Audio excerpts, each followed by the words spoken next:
மன கஷ்டங்கள் நீங்க எளிமையான பரிகாரம்.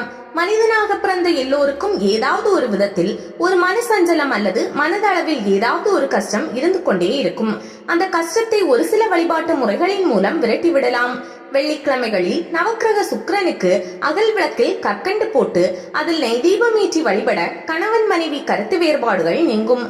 2 சர்ப்பங்கள் இணைந்தது போல் இருக்கும் நாகராஜா சிலைக்கு வெள்ளிக்கிழமை காலை ராகு காலத்தில் மஞ்சள் குங்குமம் வைத்து செவ்வரளி பூசாற்றி அபிஷேகம் செய்து நெய் தீபம் ஏற்றி தம்பதிகள் பெயருக்கு அர்ச்சனை செய்தால் தம்பதிகள் ஒற்றுமையாக அந்யோன்யமாக வாழ்வார்கள்.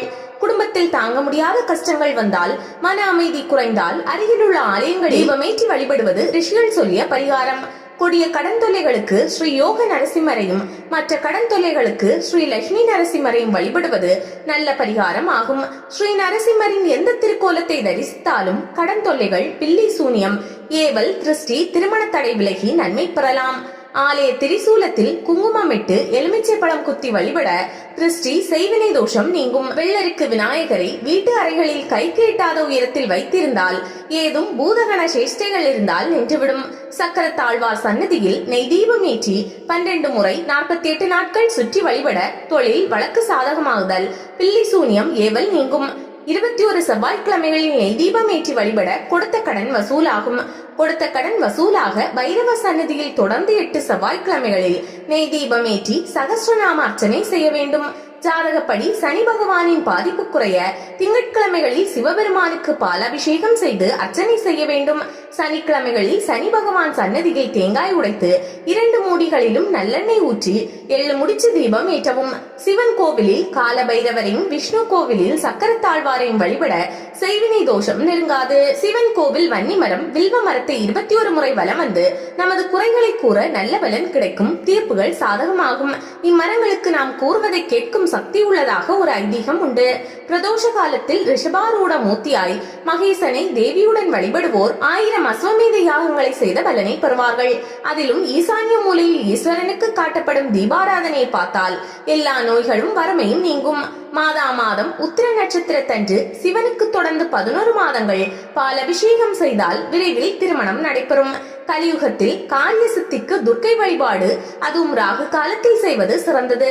ராகு காலத்தில் கடைசி அரை மணி நேரமான அமக கடிகை நேரமே சிறப்பான பரிகார நேரம். நெய் விளக்கு ஏற்றவும் உகந்த நேரம். ஞாயிற்றுக்கிழமை மாலை 4:30 முதல் 6 மணிக்குள் துர்க்கைக்கு விளக்கேற்றி வழிபட நாம் வேண்டிய பிரார்த்தனைகள் நிறைவேறும். வெள்ளிக்கிழமை காலை 10:30 முதல் 12 ராகு காலத்தில் துர்க்கைக்கு தாமரை தண்டு திரி போட்டு நெய் விளக்கு ஏற்றி வழிபட தெய்வ குற்றம், குடும்ப சாபம் நீங்கும்.